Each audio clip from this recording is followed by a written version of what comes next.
Hello guys, good afternoon everyone. So for today's video, ayan guys. So dahil nga maaga tayong pinauwi ngayon, so naglalakad ako ngayon dito sa Jumeirah Lakes Tower. As you can see guys, ayan yung lake.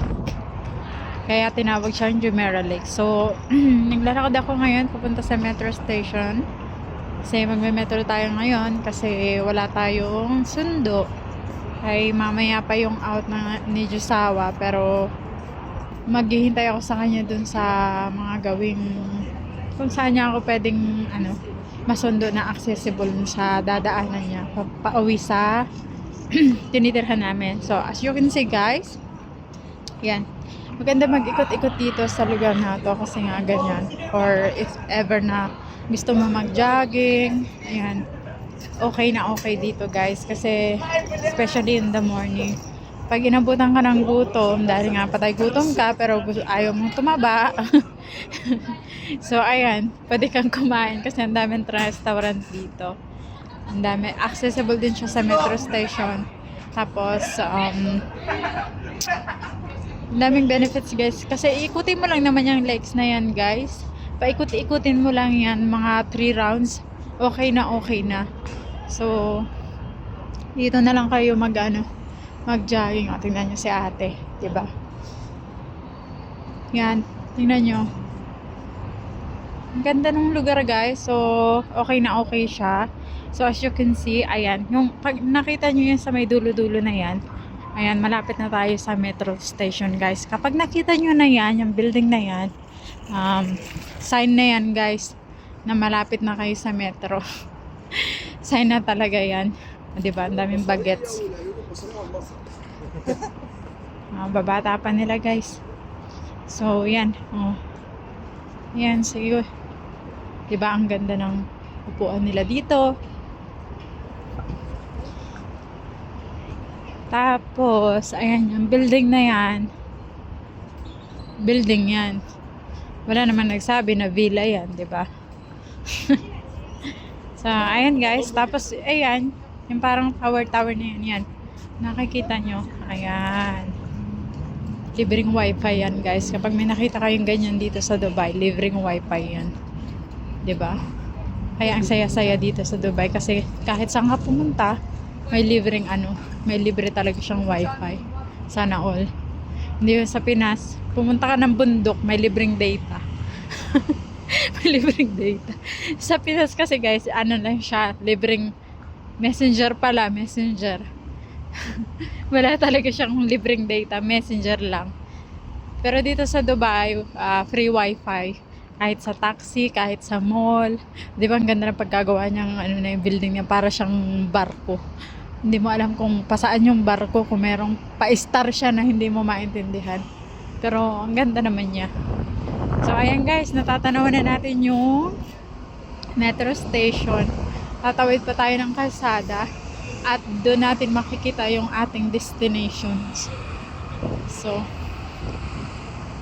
kung nakikita nyo, halos puro mga nagtatrabaho dito, mga office yung mga napupunta dito, kasi mostly yung mga building na to puro mga business siya, business building, business offices, ganyan. Ayan, DMCC. So some of the building puro mga office, some naman mga siya, residence. Yan, parang yan, residence yung building na yan, kasi may mga nakasampay-sampay dun sa may labas guys. Alam nyo na, kapag may mga nakasampay-sampay, may mga nakatira. So ayan guys, kung makikita nyo, ang daming restaurant, diba? Yan, nagagandahan yung mga building guys, diba? Ayan, si kuya nagpapara-para siya dyan kasi nga may stoplight naman siya. Pero buti na lang hindi katulad sa Pinas yung dito, yung pedestrian. Ayan yung metro station na guys. Ayan yan, yung nasa may dulo na yan, may mga patusok-tusok na yan. Diba guys, ang ganda-ganda dito. Pero yung ganda lang talaga yan yung meron, yung ganda lang talaga. Pero ang reality, kapag wala ka ditong kapag wala ka magandang salary dito, Sorry.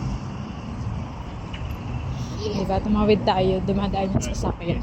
Kapag wala kang maayos na sahod dito at yung sahod mo 1.5 lang, tapos yung tirahan mo, magbabayad ka, okay, let's say na 600 dirham yung bed space lang yun guys ha, bed space lang. Tapos, 600 dirham na nga lang, 600 dirham nga yung bed space mo, tapos transportation para mo pa. Let's say na around 300 dirham. So, magkano na guys? 900. So, sa 1.5, minus mo yung 900, magkano na lang yung natitira. So, yung ano mo pa, budget mo pa for food or etc. Tapos, padala pa sa Pinas. Kung 1.5 lang guys, hindi kakayanin. So, kapag may sasarili ka ng mga visa, let's say na, okay, makakapag-demand ka ng salary, like around 5,000 or 6,000 or so kung but mostly 4,500, that's more enough like that. Tapos kung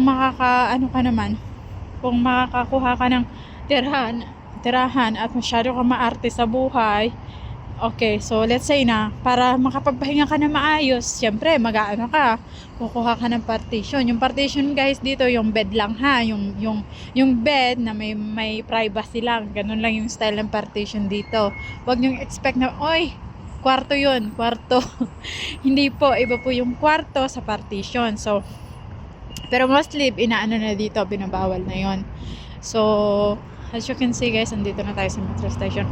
Tapos yung partition dito iba-iba po, depende sa location kung saan nyo mahahanap. Mostly dito sa area na to, around may mga ano naman, pag mga kabayan na yung sharing lang talaga yung hanap nila, mga siguro around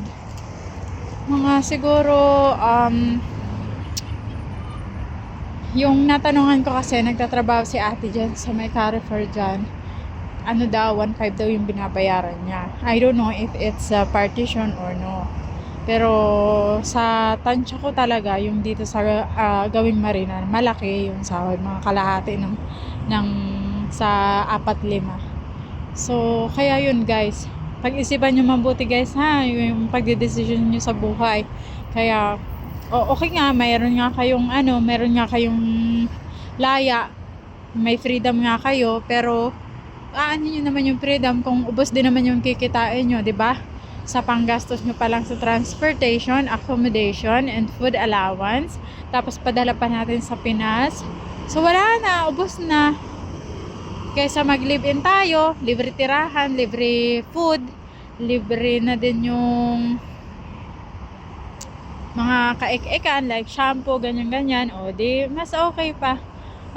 Kasi kung tutuusin guys, mas ano pa rin talaga, mas okay pa rin siya kapag hindi galing sa bulsa nyo yung mga ganyang expenses. Masakit talaga sa bulsa, kaya nga medyo nag-decide na tayo ng mas makakabuti para sa atin. So that's all for today's guys, and thanks so much for watching.